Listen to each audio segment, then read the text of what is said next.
Assalamu alaikum wa rahmatullahi wa barakatuh. It's your brother Amir Junaid Muhadith, formerly known as Loon from Bad Boy Records. Right now, I'm chilling with my brother in faith, Big Ed. That's what I call him, on the Dean Show. So get your Dean right. You heard? Barakallahu feet.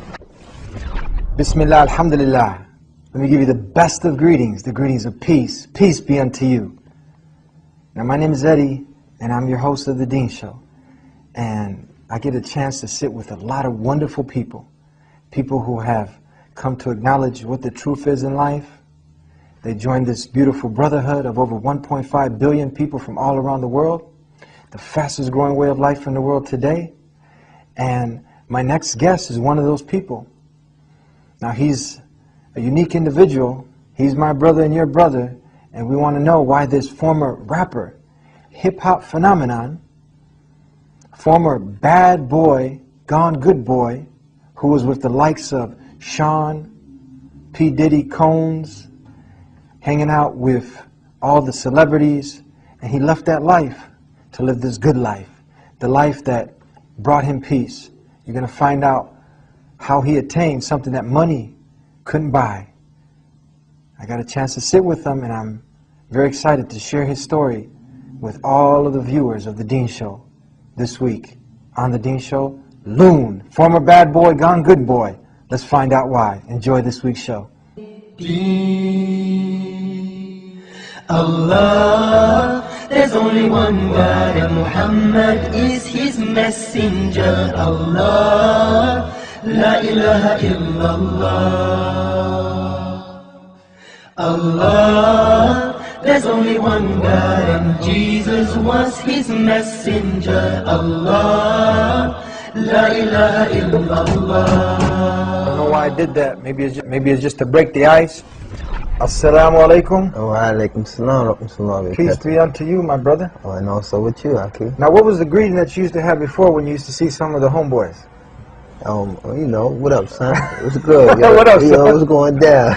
Now you're saying you wishing me peace, I'm wishing you peace. Is something Man, new, wishing huh? everybody peace, you know. I mean, Islam has brought peace into my life that I couldn't find, you know, living the lifestyle I was living in the music business. And it feels good to wish peace unto others once I've found the peace for myself.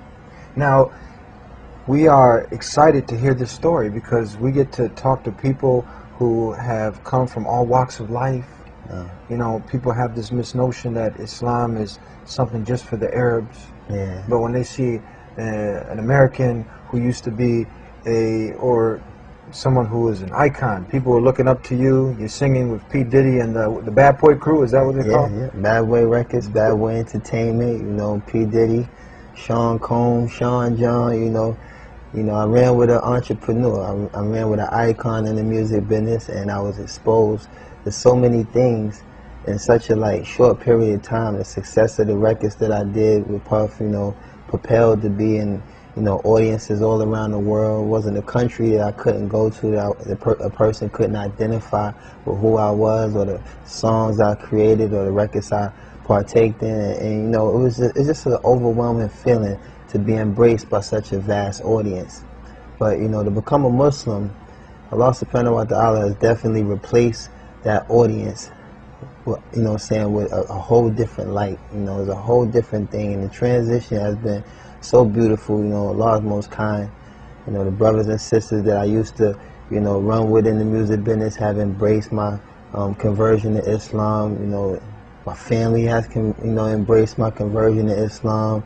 And it's just been smooth sailing, man. Allah's most kind, because it's something that I really needed, you know. And I think a lot of entertainers in that business are searching for the same peace. You know, may Allah guide them all. Let's talk a little bit about the past. We're not going to go into any details or anything, but for the benefit of those who are still trying to chase what you were living, they call it the American dream. Yeah. People see the videos and they see all the rides and they see the women and the glamour and the glitz, but it's not all that. Well, for the most part, I think that a lot of people, you know, mainly, you know, preferably the youth, you know, we all share kind of the same common desires and temptations. And I think the music business kind of breeds these things, and it gives people a one-dimensional perception of, you know, mostly the perks in the business, so to say. And I think that, you know, the youth, by being so inspired all around the world, you know what I'm saying, being so inspired by this lifestyle, a lot of them who have been born into certain faiths, you know what I'm saying, like Islam and things of that nature, you know, they try to incorporate this lifestyle into something that's so beautiful, you know what I'm saying. Islam is just so beautiful, and I've been seeing over the years how, you know, this business and this lifestyle has affected so many of the youth. And myself, I think that traveling the world and living this consistent pattern of doing so many sinful things, you know, that come with the business. You know, we actually, you know, have the opportunity to make songs that might not be so vulgar, might not be so, you know, negative. But the reality of it is there's a lifestyle that comes with it. And that was the thing that really plagued my life, because what you're propelled in based on the success, you know, is a lifestyle that just becomes so repetitive and so consistent, and you find yourself being removed further and further away from the truth, further and further away from peace, further away from anything that was pure about you before you entered the business. So, like I said, you know, on the outside, everything looks good. You see the $100,000 cars. You see a lot of diamonds. You see, you know, for men, for the sake of men, you see a lot of females, and they think that this is, you know, this is a life. This is like, you know, paradise right here on earth. But the reality of it is, you know, I couldn't purchase peace. You know, I was probably able to buy a car, buy a house, buy a chain. Couldn't purchase peace. And the reality of it is, while I'm sitting here constantly paying for the disease, the cure was free. Paying for the disease. Paying for the disease. And the cure is free. And the cure is free. Why are people running away from something that's free to something that's expensive? Because you got to pay for the martinis and the, I forgot what's even drunk in the club nowadays, the Dom Perignons, and you got to pay for all these things. But you can get some water easy, like, and that's what I'm saying. Like, I think people treat life like the flu shot. You think you can treat the flu with the flu. Yeah.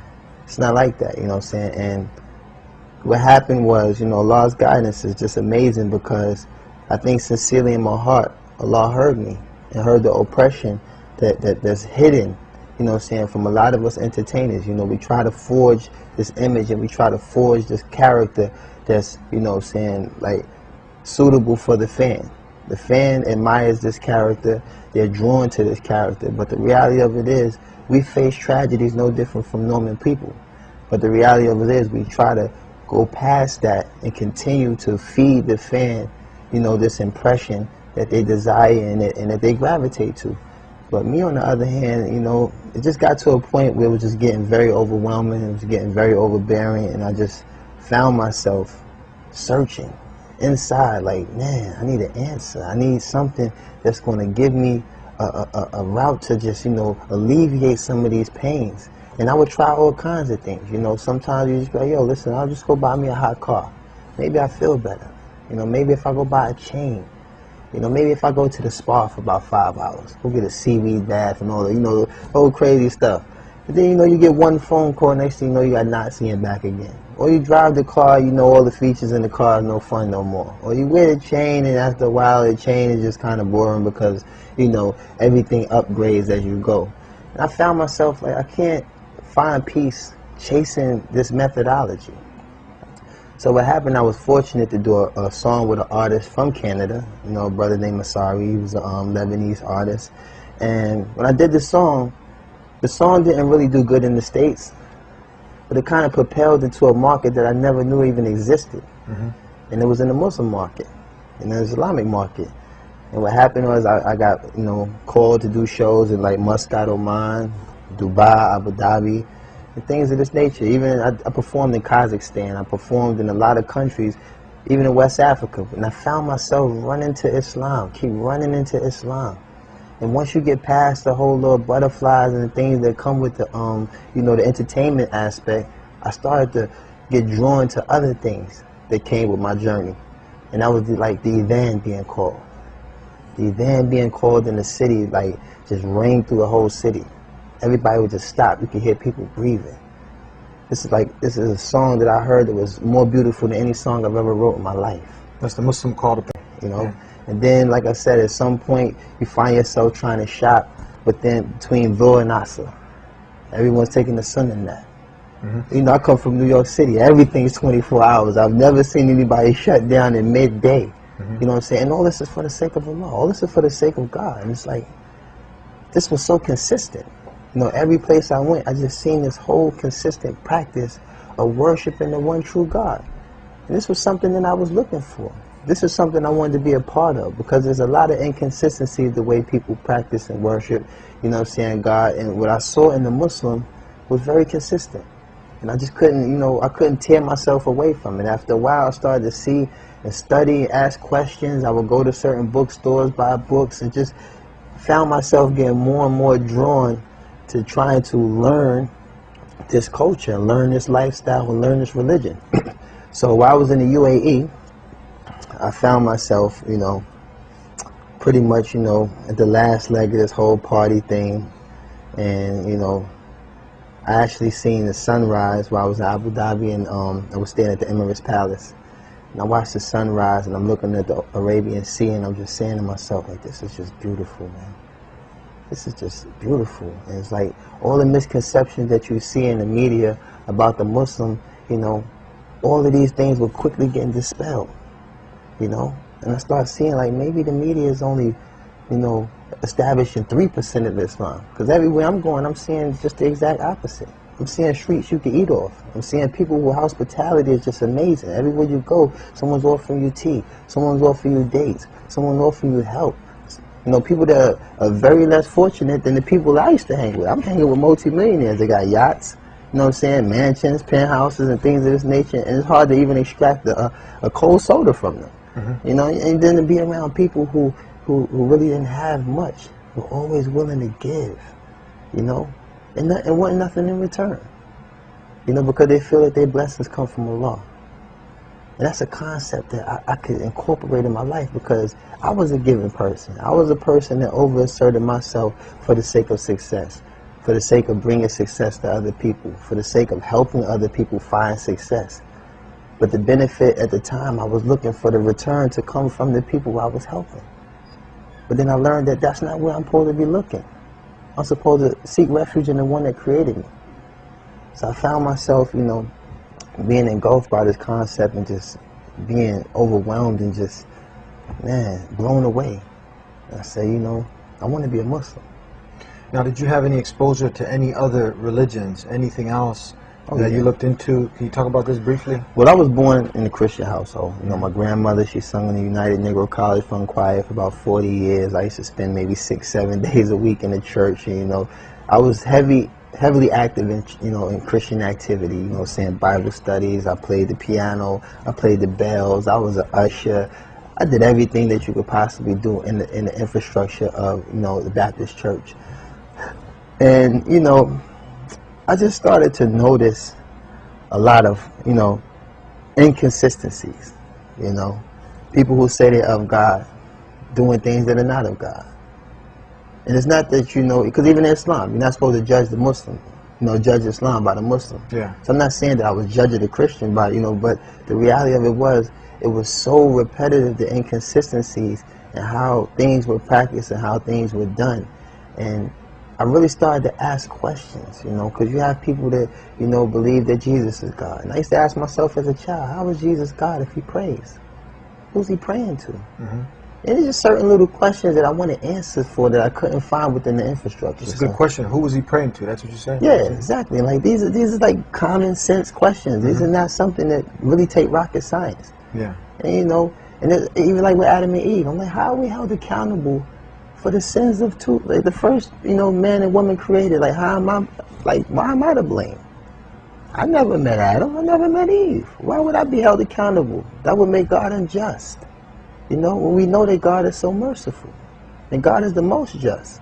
So these are just little questions that I kept, you know, wanting answers for, and I couldn't find it within the infrastructure. It was always like a brush off, a shutdown, and it's like, you know, if I can't find the answers, you know, in the faith that I'm practicing, maybe I need to outsource, you know. And I found myself searching, not really looking for Islam, but, you know, I love my family, you know, they still, you know, have, you know, they still definitely practice Christian faith, and it hasn't changed my relationship with none of the people that I love.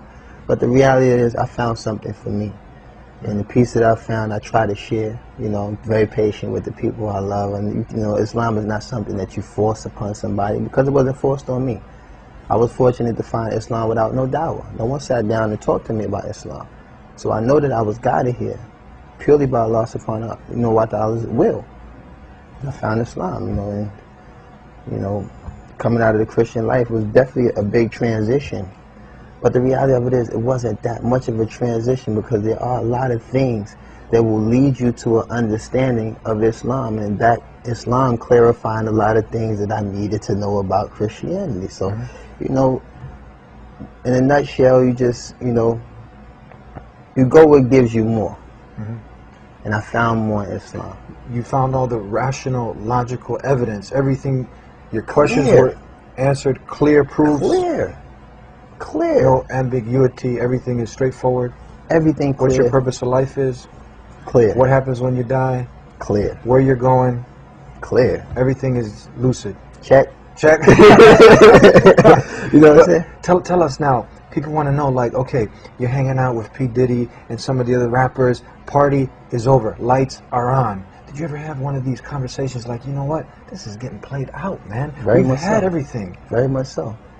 Talk to us. Very much so. I would say, you know, you find yourself, and like in my case, you know, being that I targeted the females as an audience.